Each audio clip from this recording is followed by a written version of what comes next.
Mga kababayan, huwag nyo nang hanapin ang mga pulis sa presinto sapagkat kami ay nasa inyo ng mga telepono. Dial 911, darating kami sa loob ng 5 minuto.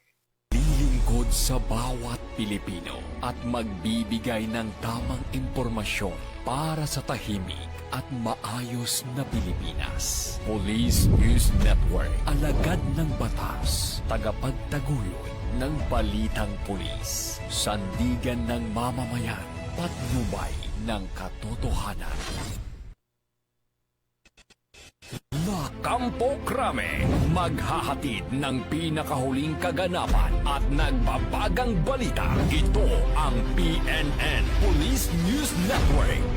At ngayon, ang inyong mga tagapagbalita. Magandang araw, Bagong Pilipinas. Kami ang inyong alagad ng batas, tagataguyod ng Balitang Pulis. Police Corporal Adelard Jaros mula sa PNP Highway Patrol Group. At Police Corporal Abigail Rojas mula sa Regional Police Community Affairs and Development Unit, NCR. Maghahatid sa inyo ng tamang balita, kwento ng pulis at serbisyo para sa mamamayan, at ito ang PNP News Online. Ang pangunahing balita ng Police News Network, alagad ng batas, tagataguyod ng Balitang Pulis.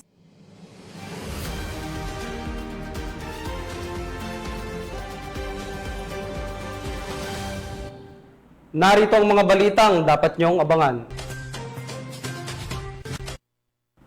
Aabot ng 13.6 milyong pisong halaga ng shabu na sabat sa Lanao del Sur. Tangkang magpakamatay, agad nirespendahan at iniligtas ng RMFB NCRPO sa Taguig City. At EPD Pasig City Police Station muling nagpakita ng bilis at husay sa 5-minute response simulation exercise.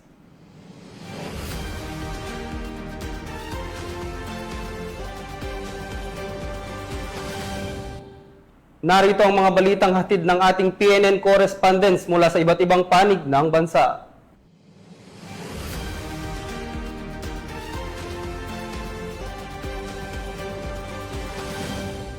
Simulan natin ang balita mula sa bahagi ng Luzon.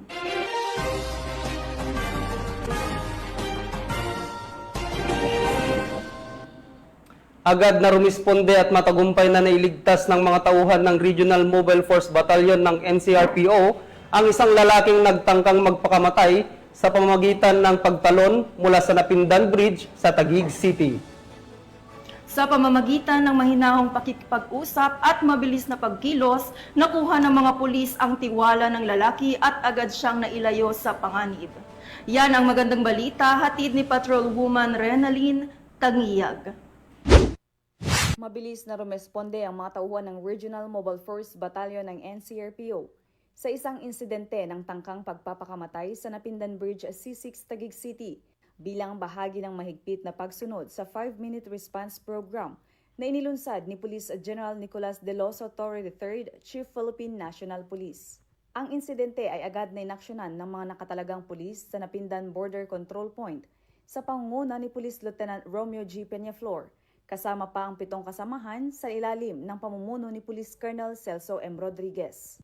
Ayon sa ulat, isang 25 anyos na lalaki at residente ng Cristobal Barangay Central, Bicutan, Taguig City ang nagtangkang tumalon mula sa tulay upang wakasan ang kanyang buhay.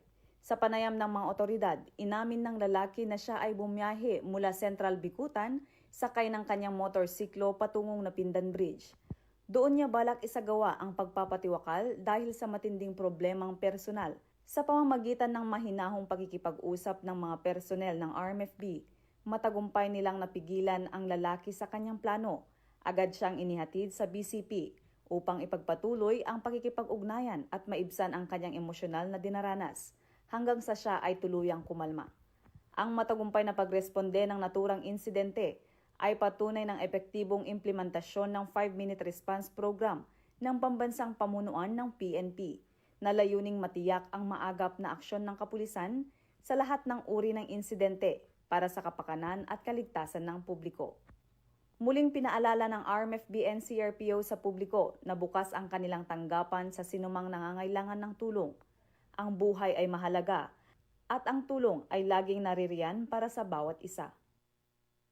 Mula dito sa ARMFB NCRPO, ako po ang inyong Police News Network Correspondent, Patrolwoman Wenalyn Tanggiak, alagad ng batas, tagataguyod ng Balitang Pulis. Maraming salamat, Patrolwoman Tanggiak. Arestado ang 2 lalaki sa kasong estafa sa isinagawang operasyon ng mga tauhan ng PNP Highway Patrol Group sa Las Piñas City. Narito ang detalye ng report mula kay Patrolwoman Janine Cale Sorongon.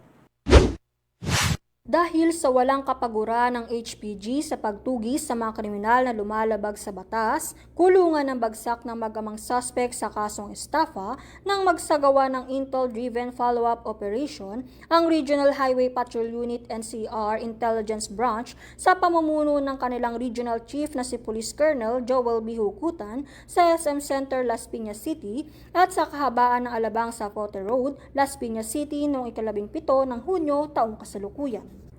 Ayon sa impormasyon na galing sa Barangay Information Network o BIN at sa bisa ng warrant of arrest ay naunang inaresto ang anak nitong si alias Christ na umanong co-accused sa nasabing kaso na taga Bacoor, Cavite. Ilang oras din na nakalipas sa napag-alaman din ng isa pang akusado na si alias Benji, 68 taong gulang na taga Bacoor, Cavite, tatay ni alias Christ ay kumpirmadong nakasakay sa Black Ford Expedition at agad sinundan ng HPG ang nasasakyan mula Molino Road hanggang SM Center Las Piñas at dito na inaresto ang suspect. Binasahan nga ang suspect ng kanyang karapatan sa salitang kanyang naunawaan at napag-alamanan nitong nakaraang Mayo lang ay nahuli din ang isa pang anak nito na si alias Melvin sa parehas din ng kasong estafa.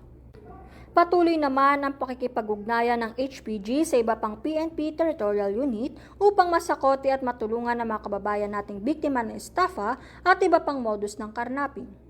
Kami ang Guardian of the Highways, ang kampi nyo sa kalsada na patuloy na magbibigay ng serbisyong HPG. Dahil dito sa ating bagong Pilipinas, ang gusto ng pulis, ligtas ka. Mula sa tanggapan ng kampi nyo sa kalsada at sa pamumuno ng aming buting Direktor, Police Brigadier General Eleazar P. Mata. Ako ang inyong PNN Correspondent, Patrolwoman Janine Cale Sorongon para sa Police News Network. Alagad ng batas, tagataguyod ng Balitang Pulis. Maraming salamat, Patrolwoman Sorongon. Timbog ang isang lalaki sa ikinasang drug buy-bust operation ng mga otoridad sa Barangay Poblasyon, Aringay, La Union. Ang buong detalye ng report mula kay Patrolman Dennis Karingan. Isang street-level individual sa ikinasang drug buy-bust operation ng Aringay PNP at sa maigting na magkikipagtulungan ng PDRO1 sa Barangay Poblasyon, Aringay, La Union. Ito lamang 12 ng Hunyo taong kasalukuyan.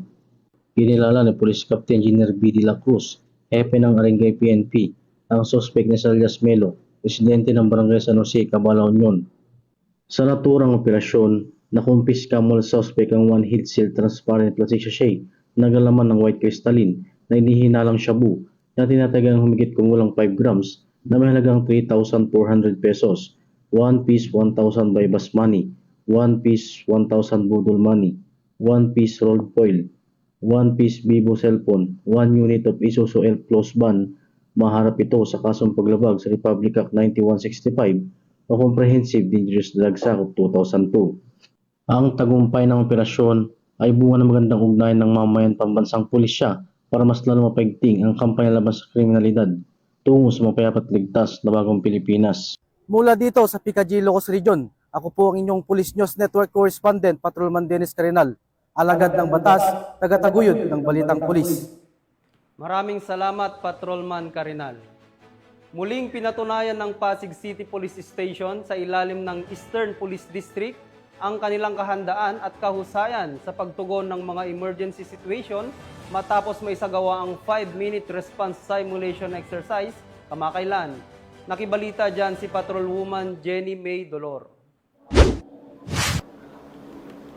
Bilang kaisa ng PNP sa pagpapanatili ng kapayapaan, ipinakita ng Pasig City Police Station sa mga advocacy support group kasama ang LGU counterpart ang isang simulation exercise para sa 5 minutes response time program ng Chief PNP. Muling ipinamalas ng Pasig City Police Station ang kanilang kahusayan sa mabilisang pagresponde sa isinagawang 5 minutes response time simulation exercise na ginanap sa Auditorium Hall ng Pamantasan ng Lungsod ng Pasig na pinasinayaan ni Police Brigadier General Aden T. Lagradante, District Director ng EPD. Ang nasabing programa ay suportado din ng lokal na pamahalaan ng Pasig at matagumpay na naipamalas ng kapulisan ang mabilis na aksyon. This is a program, of course, to raise awareness ng mga Pasigenyo about the program of our Chief PNP, which is the 5-minute response time. So, nakita naman natin na yung Pasig CPS nag-conduct din ng simulation exercise para makita ng mga barangay captains natin kung how effective is our compliance dito sa programa ng ating Chief PNP.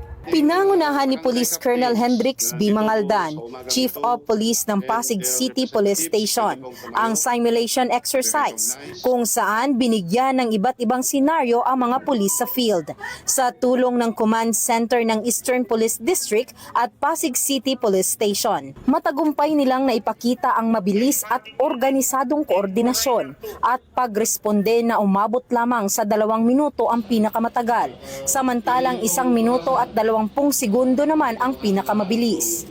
It went very successful. Actually, lahat ng mga simulation exercise at hindi lang yung mga simulation exercise, kung hindi yung talagang actual na tawag galing sa 911 at sa ating mga hotline numbers ay inuorasan namin at nakikita namin talagang nabibit natin ng 3 minutes up to 5 minutes response time. Kasama sa nasabing aktibidad ang mga barangay chairman, tanod, force multipliers, BPATs at iba pang civilian volunteers mula sa iba't ibang barangay ng Pasig City na buong pusong sumuporta sa programa. Maganda itong ganitong programa para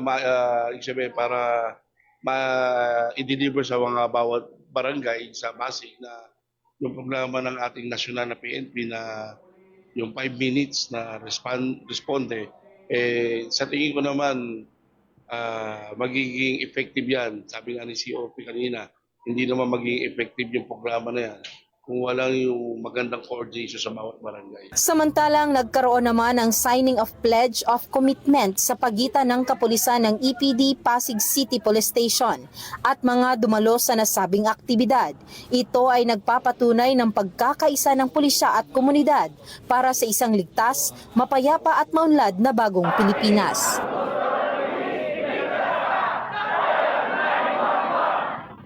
Hangad ng Eastern Police District ang kaligtasan ng bawat mamamayan.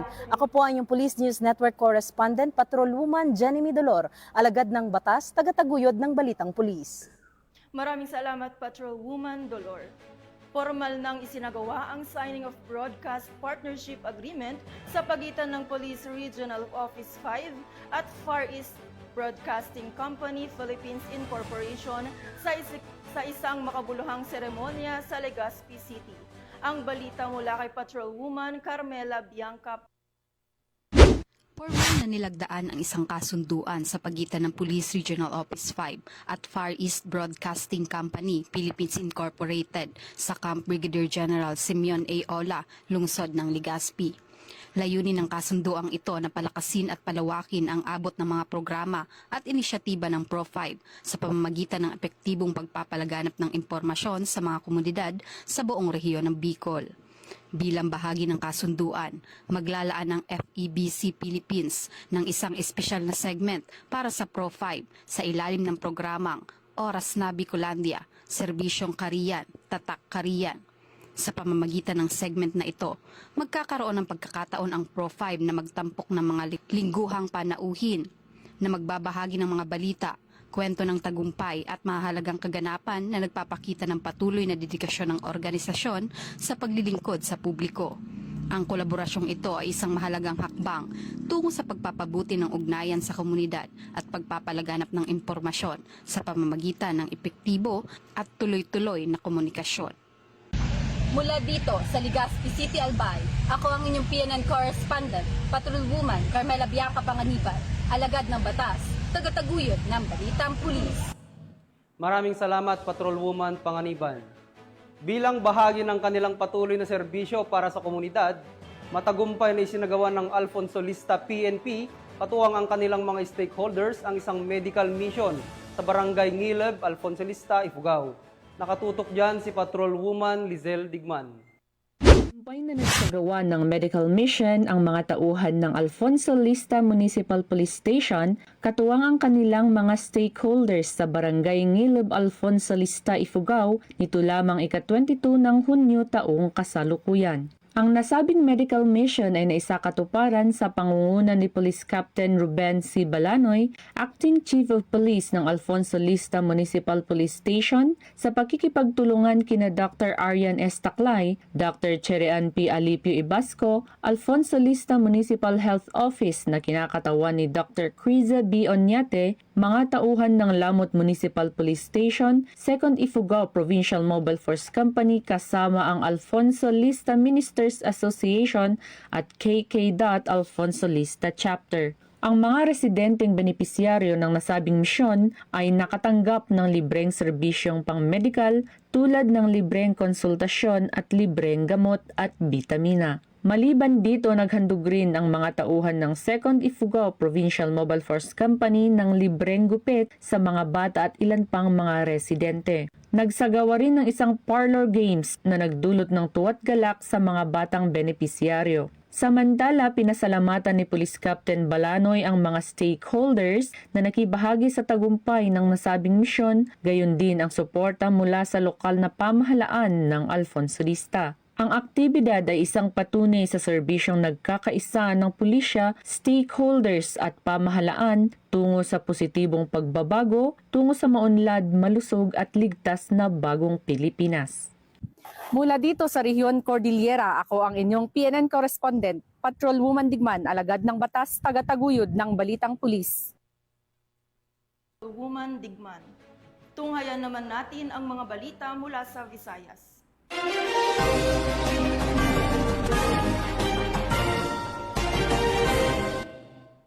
Nasa kote ng mga otoridad ang isang high-value drug personality sa ikinasang buy-bust operation sa Estancia, Iloilo na nagresulta sa pagkakumpiska ng tinatayang halos 1 milyong pisong halaga ng hinihinalang shabu. Patuloy ang pinaigting na kampanya ng pulisya laban sa iligal na droga sa rehiyon bilang bahagi ng direktiba ng pambansang pamunuan ng PNP. Yan ang tinutukan ni Patrolwoman Ledilyn Bansagon. Matagumpay na buy-bust operation ay sinagawa ng Station Drug Enforcement Team ng Estancia Municipal Police Station sa pamumuno ni Police Captain Kevin T. Amorio, Officer in Charge sa Barangay Lumbia, Estancia, Iloilo, alauna ng madaling araw ngayong Hunyo 20 taong kasalukuyan. Sa operasyong ito, naaresto ang isang high-value individual na babae at ang kanyang live-in partner. Kinilala ni Police Captain Amorio ang pangunahing suspect sa alias na An-An, 22 taong gulang, isang kasambahay at residente ng Purok 1, Barangay Ipil, Balasan, Iloilo. Si An-An ay kinilala bilang high-valued individual at dati nang naaresto noong September 2023 sa Limeray, Iloilo dahil sa paglabag sa Republic Act 9165, ngunit pansamantalang nakalaya matapos magpiyansa noong second quarter ng 2024. Kasama rin naaresto ang kanyang kinakasama na si alias Renren, 22 taong gulang, isang obrero at residente ng Purok 2, Barangay Villa, Panian, Estancia, Iloilo. Siya naman ay tinukoy bilang isang street-level individual. Bunga ito ng halos 2 buwang masusing beripikasyon at investigasyon matapos makatanggap ng ulat mula sa mga nag-aalalang mamamayan. Nasamsa mula sa mga sospek ang tinatayang 137 na gramo ng hinihinilaang shabu na may halagang humigit kumulang 932,144 pesos base sa standard drug price. Batay sa paunang investigasyon, sinasabing mula sa Iloilo City kinukuha ng mga sospek ang kanilang supply ng illegal na droga na pagkatapos ay kinakalat sa iba't ibang bahagi ng estansya. Sa ngayon, nasa kustudiya na ng Estancia Municipal Police Station ang 2 sospek at nahaharap sa kasong paglabag sa RA 9165 o ang Comprehensive Dangerous Drugs Act of 2002. Ang matagumpay na operasyong ito ay patunay ng hindi natitinag na paninindigan ng kapulisan sa buong Western Visayas sa pagsugpo sa iligal na droga at pagsuporta sa pulisiya ng Philippine National Police sa ilalim ng Pro-6 on Top initiative na layuning protektahan ng komunidad laban sa mga mapanirang bisyo. Mula dito sa Police Regional Office 6, ako ang inyong Police News Network Correspondent, Patrolwoman Ledeline Bansagon, alagad ng batas, tagataguyod ng Balitang Pulis. Maraming salamat, Patrolwoman Bansagon. Sa kulungan ng bagsak ng isang lalaki matapos itong maaresto ng mga operatiba ng Tagbilaran City PNP sa isinagawang hot pursuit operation kaugnay ng kasong pagnanakaw. Ang report mula kay Patrolwoman Annalyn Canoog.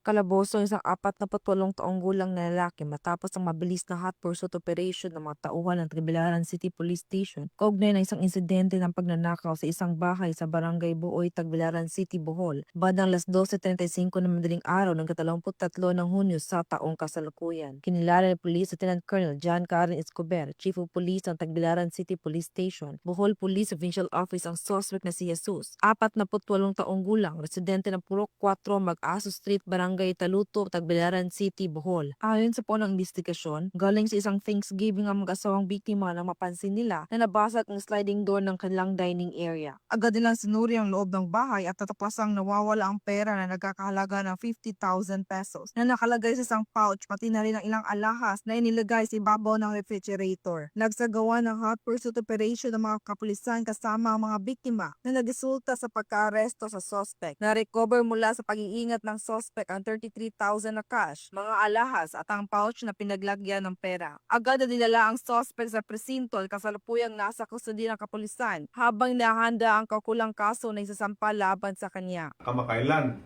ay mabilis nating naresto ang isang suspect sa pagnanakaw sa Mag-Aso Street, Tagbilaran City. Dahil sa agarang pagresponde ng ating mga pulis sa tulong ng CCTV footage at sa kooperasyon ng mga biktima, nakuha ang pirang ninakaw at ang mga alahas sa loob lamang ng ilang oras. Ito ay patunay sa pamumuno ng ating kasalukuyang Chief PNP sa pagpapalakas ng mabilis at epektibong pagresponde sa bawat tawag para sa kaligtasan ng publiko. Kaya't hinihikayat ko ang lahat na mananatiling alerto. Siguruhing ligtas ang inyong mga tahanan at agad ipaalam sa pulis ang anumang hinahinalang gawain sa inyong lugar. Asahan po ninyo na ang Tagbilaran City Police ay laging handa, mabilis kumilos at tapat sa tungkulin para sa inyong kaligtasan at katahimikan. Patuloy na pinaigting ng mga kapulisan ang kanilang kampanya laban sa anumang uri ng krimen upang masiguro ang kaligtasan ng bawat mamamayan. Mula dito sa Central Visayas, ako ang inyong Police News Network Correspondent, Patrolwoman Annalyn N. Canoog, alagad ng batas, tagataguyod ng Balitang Pulis. Maraming salamat, Patrolwoman Canoog. Matagumpay na nagtapos ang mga bagong miyembro ng Pambansang Pulisya na sumailalim sa Public Safety Basic Recruit Course o PSBRC na pinangalan ng Class Masarigan sa isang seremonya ng pagtatapos na ginanap sa Police Regional Training Center 8 sa Tacloban City. Tunghaya ng mga naging kaganapan mula sa report ni Patrolwoman Camberley Flores. Nagtapos ang PSBRC Batch 2024-01 Class Masarigan sa 6 na buwang pagsasanay sa loob ng PRTC-8 sa ilalim ng pamumuno ni Police Lieutenant Colonel Romeo S. Santander na ginanap sa Police Regional Training Center 8, Kutakan, Cabato, San Jose, Tacloban City. 201 police trainees ang kabuang bilang ng mga nagsipagtapos sa naturang kurso na kinatawanan ng 40 na kababaihan at 161 na kalalakihan. Pinangunahan ni Police Brigadier General J. J.R. Kumigad, Regional Director ng Police Regional Office 8, ang naturang seremonya na siya ring nagsilbing panauhing pandangal at tagapagsalita. Dumalo rin sa naturang okasyon sina Police Colonel Efren Situblan, Training Manager ng RSTU 8 at Police Lieutenant Colonel Francisco D. Sumpo Jr., Officer in Charge ng RLDDD. Sa kanyang talumpati, binigyang diin ni PB Jen Kumigad ang kahalagahan ng disiplina, kahusayan sa serbisyo at tuloy-tuloy na paninindigan para sa pampublikong kaligtasan bilang mga pangunahing haligi ng isang tunay na alagad ng batas. That as you don your uniform for duty, remember that you are not merely officers. You are protectors of the community and champions of justice. Kabilang sa mga tampok na bahagi ng programa ang deklarasyon ng mga bagong nagtapos, paggawad ng mataas na pagkilala sa larangan ng akademya at sa mga natatanging trainees, pamimigay ng sertipiko at leadership awards at pagkilala sa mga katuwang mula sa lokal na pamahalaan at mga donor. Ayon kay Patrolman Ryan Christopher Lim, overall top 1 ng Class Masarigan, isa sa pinakamahalagang natutunan niya sa training center ay ang disiplina, kung saan ito ay nagpapakita ng respeto at integridad. Siguro po yung pinaka natutunan ko po dito sa loob ng Regional Training Center 8 is yung disiplina po. At may apply po namin sa labas dahil dito po sa training center, hindi po sila nabigo na i-instill po sa amin ang sense ng discipline. Na kahit wala pong nakabantay, kahit wala pong nag-observe sa amin, ay ginagawa pa rin namin po ang nararapat. Nagtapos ang programa sa formal na turnover ng mga graduates sa Regional Learning and Doctrine Development Division 8, isang mahalagang hakbang patungo sa kanilang aktibong pagsabak bilang bagong miyembro ng kapulisan. Ang tagumpay na ito ay bunga ng dedikasyon ng PRTC 8 sa paghubog ng mga disiplinado, mahusay at makataong pulis para sa mas ligtas at maunlad na bagong Pilipinas. Mula dito sa Police Regional Training Center 8, ako ang inyong PNN Correspondent, Patrolwoman Flores. Alagad ng batas, tagataguyod ng Balitang Pulis. Maraming salamat, Patrolwoman Flores. Narito naman ang mga balita mula sa bahagi ng Mindanao.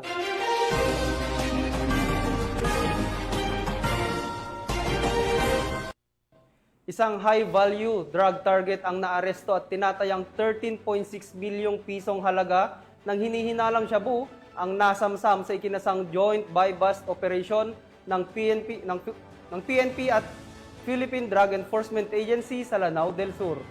Binigyang diin ng pamunuan ng PNP at PIDEA ang kanilang patuloy na pagtutulungan upang buwagin ang mga sindikato ng droga at matiyak ang kaligtasan ng mga komunidad sa buong bansa.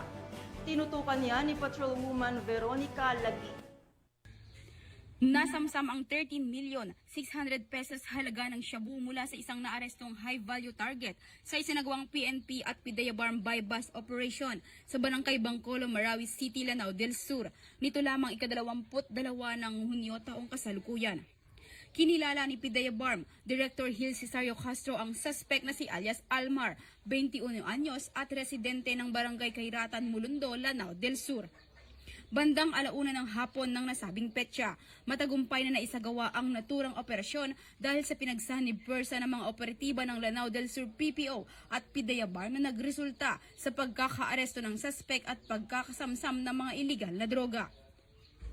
Nakuha mula sa suspect ang humigit kumulang 2 kilo ng hinihinalang shabu na nagkakahalagang 13,600,000 pesos, buy-bust money, isang unit ng Yamaha X-Mas at mga iba't ibang uri ng identification cards. Ang naarestong suspect at mga nakumpiskang ebidensya ay dinala na sa tanggapan ng PIDEA Barm para sa dokumentasyon at pagkahanda ng kaukulang kaso laban sa kanya. Patuloy ang koordinasyon ng PNP, katuwang ang ibang sangay ng pamahalaan upang tiyakin ang tagumpay ng operasyon. Ang ganitong mga hakbang ay pagpapakita ng kanilang hangaring itaguyod ang kapayapaan at puksain ang mga iligal na aktibidad sa kanilang nasasakupan. Mula rito sa rehiyon ng Bangsamoro, ako si Patrolwoman Veronica Lagi, nagbabalita para sa Police News Network, alagad ng batas, tagataguyod ng Balitang Pulis.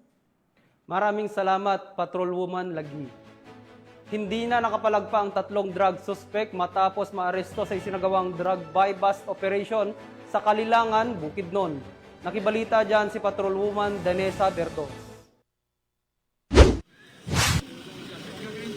Arestado ang 3 drug suspects sa kanasang joint buy-bust operation ng mga operatiba ng Kalilangan MPS Drug Enforcement Unit, 104th Army FB10, PIU Bukidnon at PDEA Region 10 sa Barangay Pamutulon, Kalilangan, Bukidnon. Kinilala ni Police Captain Romeo Arcilia, Chief ng Kalilangan MPS, ang mga naarestong suspect na sina alias Dudong, alias Edgar at alias Renz, mga lalaki at residente ng nasabing lugar. Sa ikinasang buy-bust operation bandang alas 12 ng madaling araw ay nakumpiska ang mga pakete ng hinihinalang shabu na may timbang na 14.5 na gramo na may standard drug price na 98,600 pesos at isang 500 peso bill na ginamit bilang buy-bust money at iba pang mga non-drug items. Naharap ang mga suspect sa kasong paglabag sa RA 9165 o Comprehensive Dangerous Drugs Act of 2002. Mula dito sa Camp Capistrano, Gusa, Cagayan de Oro City, ako ang inyong Police News Network correspondent, Patrolwoman Danessa Berdos, alagad ng batas, tagataguyod ng balitang pulis. Maraming salamat, Patrolwoman Berdos. Sa tuloy-tuloy na anti-illegal drug operation ng PNP, nasamsam ng mga otoridad ang mahigit 300,000 piso ng halaga ng hinihinalang shabu sa isang matagumpay na buy-bust operation na isinagawa sa Asuncion, Davao del Norte. Magbabalita dyan si Patrolwoman June Mary Joy Rupin.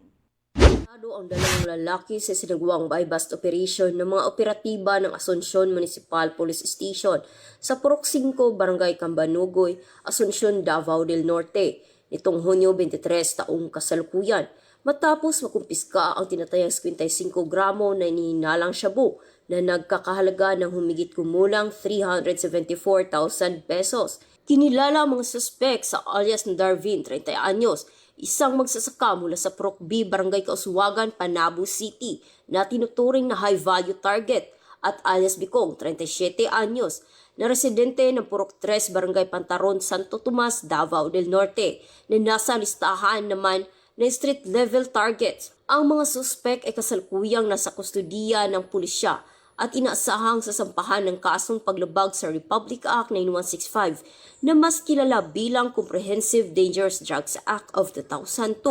Mahigpit ang kampanya ng pamahalaan laban sa droga, kaya't inaasahang magiging mabilis at matibay ang pag-usad ng kaso laban sa dalawang suspek. Patuloy rin ang panawagan ng mga otoridad sa publiko na makipagtulungan sa kampanya kontra iligal na droga upang tuluyang masupo ang ganitong uri ng kriminalidad sa mga komunidad. Mula dito sa Police Regional Office 11, ako ang inyong PNN correspondent, Patrolwoman June Mary Joy Rupin, alagad ng batas, tagataguyod ng balitang pulis. Maraming salamat, Patrolwoman Rupin. At yan ang mga balitang nakalap ng ating PNN correspondents mula Luzon, Visayas at Mindanao. Sa ngalan ng pamunuan ng Philippine National Police, sa pangunguna ni PNP Chief Police General Nicolas Torre III, at sa pamumuno ni President Ferdinand Bongbong Marcos Jr., kami ay maglilingkod sa bawat Pilipino at magbibigay ng tama at balanseng balita dahil dito sa bagong Pilipinas, ang gusto ng pulis, ligtas ka. At bilang bahagi ng mas pinabilis at pinalawak na emergency response system, muli naming pinapaalala ang pananawagan ni Chief PNP na huwag nyo nang hanapin ang mga pulis sa mga presinto sapagkat sila ay nasa inyo ng mga telepono, dial 911, darating sila sa loob lamang ng 5 minuto. Ang 911 ay bukas 24/7, maaaring tawagan kahit walang load at handang tumugon sa anumang uri ng emergency. Ipagbigay alam sa inyong pamilya, kaibigan at komunidad sa panahon ng pangangailangan, 911 ang inyong katuwang. Mula rito sa tanggapan ng tagapag-ugnay ng Pambansang Pulisya, kami ang inyong alagad ng batas, tagataguyod ng Balitang Pulis. Police Corporal Adelord Jaros mula sa PNP Highway Patrol Group. At Police Corporal Abigail Rojas mula sa Regional Police Community Affairs and Development Unit, NCR. Maghahatid ng tamang balita, kwento ng pulis at serbisyo para sa mamamayan, at ito ang PNP News Online. Ang pangunahing balita ng Police News Network.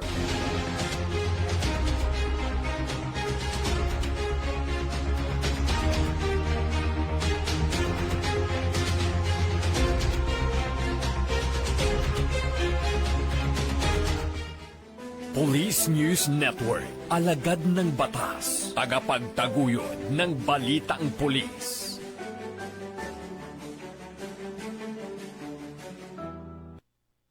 Mga kababayan, huwag nyo nang hanapin ang mga pulis sa presinto sapagkat kami ay nasa inyo ng mga telepono. Dial 911, darating kami sa loob ng 5 minuto.